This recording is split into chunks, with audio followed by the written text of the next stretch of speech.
Hi guys, welcome back to my YouTube channel. My name is Godwill, and I'm sure you're wondering why I am in an apron today. Well, you're in luck, because today you're going to be cooking with me as we talk about investigative cases and evaluative cases. So how does a forensic scientist know if they are in an investigative mood or evaluative mood? This helps them to give a correct proposition in court.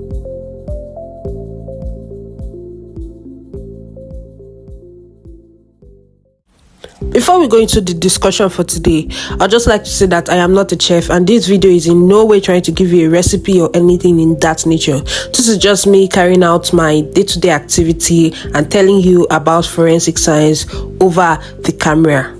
So, a forensic scientist has two modes of working. It's either he or she is working in an investigative mode or in an evaluative mode. Now, in an investigative mode, the forensic scientist has to ask themselves what happened, who could be involved. And the investigative mode is centered on generating explanations and testing them against observations.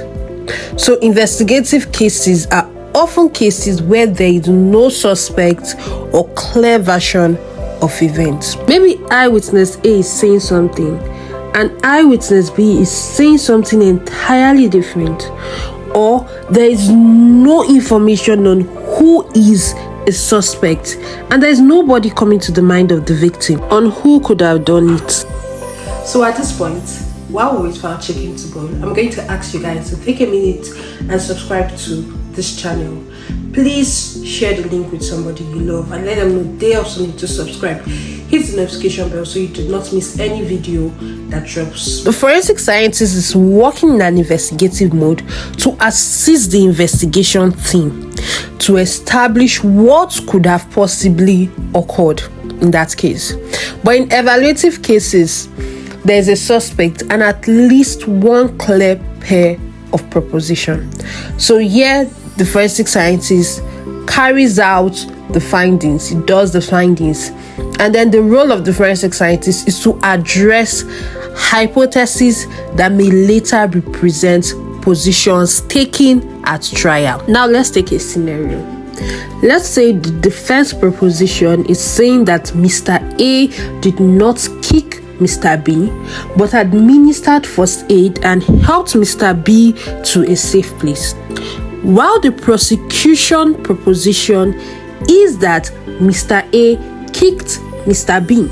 Now, as a forensic scientist, you need a lot of background information, such as how many times was the victim kicked? Was he repeatedly kicked and he can't count? How much blood was there? Was he bleeding? Was he bleeding heavily? This is going to help you carry out scientific findings, such as the blood patterns that you would expect if Mr. A kicked Mr. B, or if there are maybe contact stains involved if Mr. A did not kick Mr. B, but helped him up to a safe place and administered first aid. You must always remember that you are standing for the truth and not the defense or prosecutor's counsel. If you have watched this video up to this point and you enjoyed it, please give it a thumbs up. Don't forget to subscribe and leave a comment in the comment section.